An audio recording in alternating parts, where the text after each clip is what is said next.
महाराज, हे गाढव माझ्या मुलांजवळ नेहमी येतं आणि त्यांना म्हणतं मी त्यांचा पिता आहे, तुम्ही माझ्या सोबत चला. हे गाढव माझ्या मुलांना असं म्हणून बऱ्याच वेळेला त्याच्यासोबत घेऊन गेला आहे. हे काय वागणं आहे गाढवा?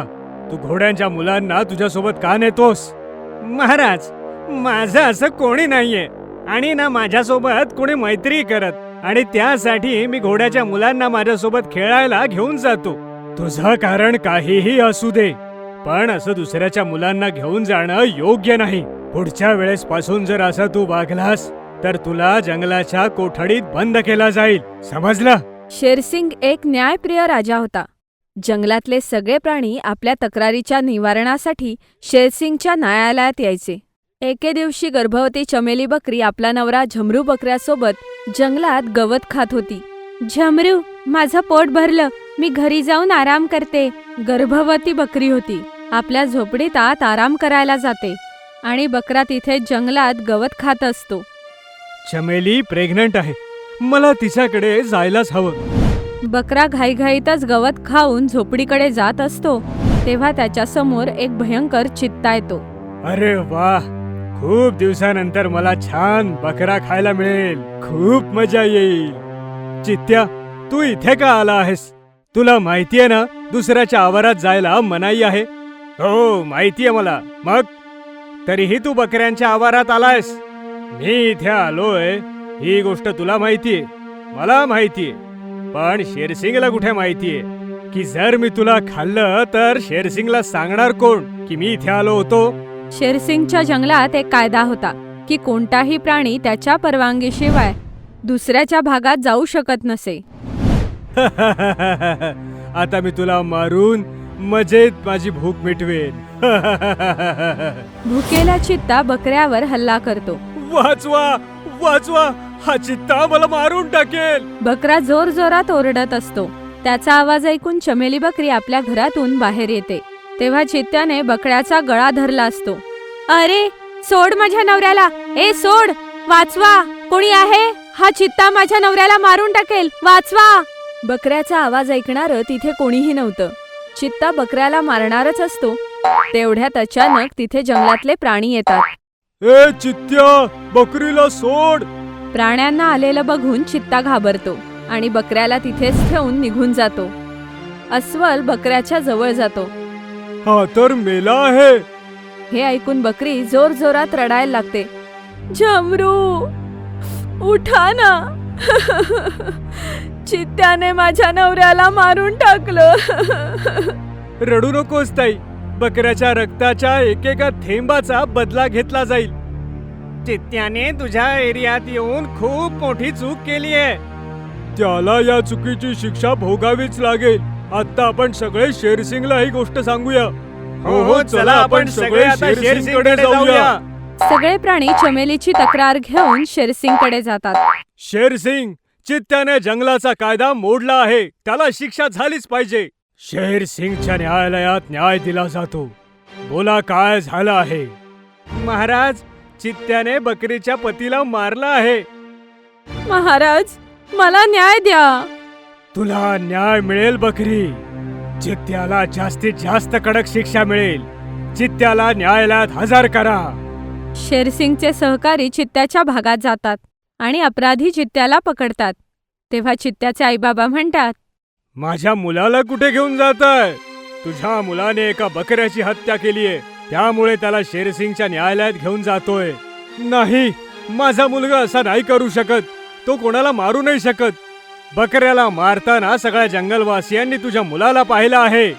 मग थोड्याच वेळात अपराधी चित्त्याला शेरसिंगच्या न्यायालयात आणलं जातं. महाराज, मला न्याय हवाय. हा चित्ता गुन्हेगार आहे. याने माझ्या नवऱ्याला मारलंय. बकरी योग्य बोलतीये महाराज. चित्त्यानेच मारलेला आहे त्याला. हो हो, चित्त्याने बकरीला मारत असताना आम्ही सगळ्यांनी आमच्या डोळ्यांनी पाहिलंय. हो हो, आम्ही सगळ्यांनी पाहिलंय. याला कठोरातली कठोर शिक्षा व्हावी. महाराज, हे सगळे खोटं बोलतात. माझा मुलगा असं कधीच करू शकत नाही. तुझा मुलगा चित्ता या जंगलाचा अपराधी आहे. त्याला जंगलातल्या खूप निवासियांनी खून करताना पाहिलंय. महाराज, आम्ही म्हातारे झालोय आणि चित्ताच आमचा आधार आहे. म्हणून आमच्यासाठी ह्याला सोडून द्या प्लीज. हे शेर सिंगचं न्यायालय आहे. इथे निर्णय भावनेवरती नाही तर पुराव्यांवर दिले जातात. तुझ्या मुलाने बकऱ्याची निर्घृण हत्या केली आहे, त्यामुळे त्याला हत्येच्या गुन्ह्यात मृत्यूदंड दिला जातो आहे. निर्णय होताच शेरसिंगचे शिपाई चित्त्याला घेऊन शिक्षा देण्यासाठी घेऊन जातात. शिक्षेनंतर कितीतरी दिवस चित्त्याचे आई बाबा ह्या धक्क्यातून बाहेर येऊ शकत नाही. मला माझ्या मुलाची खूप आठवण येते. आठवण तर मलाही येते, पण जोपर्यंत मी माझ्या मुलाचा बदला शेर सिंग कडून घेणार नाही तोपर्यंत मी शांत बसणार नाही. एके रात्री मंजू चित्ता एकटाच आपल्या भागात बसून विचार करत असतो. शेर सिंगने माझ्या मुलाला मारलंय. मी त्याच्या मुलाच्या मृत्यूचं कारण होईन. मंजू चित्ता लपूनच हरिणाची शिकार करून शेरसिंगचा मुलगा युवराजच्या गुहेबाहेर फेकतो आणि सकाळ होताच जंगलातल्या प्राण्यांना एकत्र करून युवराजवर आरोप ठेवतो. महाराज, माझ्या मुलावरती हत्येचा गुन्हा दाखल करून तुम्ही त्याला मृत्यूदंड दिला होता. आता तुमच्या मुलावर हरिण मारण्याचा आरोप आहे. सांगा, आता त्याला काय शिक्षा देणार? युवराजांना न्यायालयात बोलवा. युवराज, तुझ्यावर हरणाला मारण्याचा आरोप आहे. काय तू कबूल करतोस? नाही महाराज, मी कुणाची हत्या नाही केली. मी निर्दोष आहे. माझा मुलगाही ओरडून ओरडून हेच म्हणाला होता की मी निर्दोष आहे, पण त्याचं बोलणं कोणीच ऐकलं नाही. पण आता जेव्हा स्वतःच्या मुलाची वेळ आली तर न्यायाची खुर्ची डगमगू लागली. तुझ्या तोंडाला आवर घाल. हे शेर सिंगचं न्यायालय आहे. इथे फक्त न्याय होतो. मग इथे मुलगा असू दे नाही तर बाप. जेव्हा शेरसिंगच्या न्यायालयात सुनावणी होत असते तेव्हा राजाचा एक गुप्तचर येऊन त्याच्या कानामध्ये काहीतरी सांगतो. चित्त्या, तुझ्या लक्षात आहे, तुझ्या मुलाला शिक्षा देताना मी म्हटलं होतं, न्याय भावनेला धरून नाही तर पुराव्यांना धरून दिला जातो. म्हणालो होतो ना? हो, म्हणाला होतात. तर पुरावा सादर कर. जर युवराज दोषी आहे तर त्यालाही तीच शिक्षा होईल जी तुझ्या मुलाला मिळाली. पुरावा म्हणतात चित्ता गडबडून जातो आणि शेरसिंग समोर खोटं बोलतो. पुरावा मी आहे. हरणाला मारताना युवराजांना मी पाहिलंय.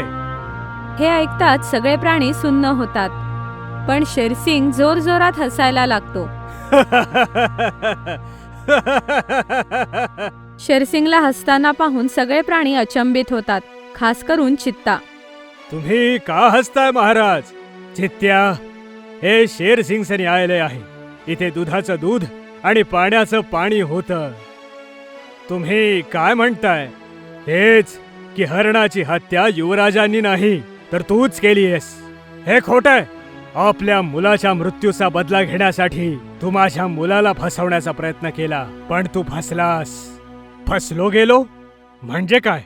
पुरावा सादर केला जावा. गुप्तचर सीसीटीव्ही फुटेज घेऊन येतो आणि सगळ्यांसमोर दाखवलं जातं, ज्यामध्ये मंजू चित्ता हरणाला मारून युवराजच्या गुहेसमोर फेकतो. पुरावा बघताच मंजू चित्ता घाबरतो. खरं तर जंगलातल्या वाढत्या हत्यांसाठी आम्ही जंगलातल्या जागोजागी सीसीटीव्ही कॅमेरे लावले आहेत. त्यामुळे तुझी मला फसवायची चाल निष्प्रभ झाली. मला माफ करा महाराज, माझ्याकडून खूप मोठी चूक झाली. हे शेर सिंगचं न्यायालय आहे. इथे निर्दोषांना माफ केलं जातं, फक्त गुन्हेगारांना तर फक्त शिक्षा सुनावली जाते. मग मंजू चित्तालाही हरणाच्या हत्येचा दोषी मानून मृत्यूदंड सुनावला जातो. शेरसिंगचा न्याय बघून सगळे प्राणी म्हणतात, शेर सिंगचा विजय असो, शेर सिंगचा विजय असो. तुम्हाला जर आमचा हा व्हिडिओ आवडला असेल तर प्लीज आमच्या चॅनलला सबस्क्राईब करा आणि हो, व्हिडिओला लाईक आणि शेअर करायलाही विसरू नका. धन्यवाद.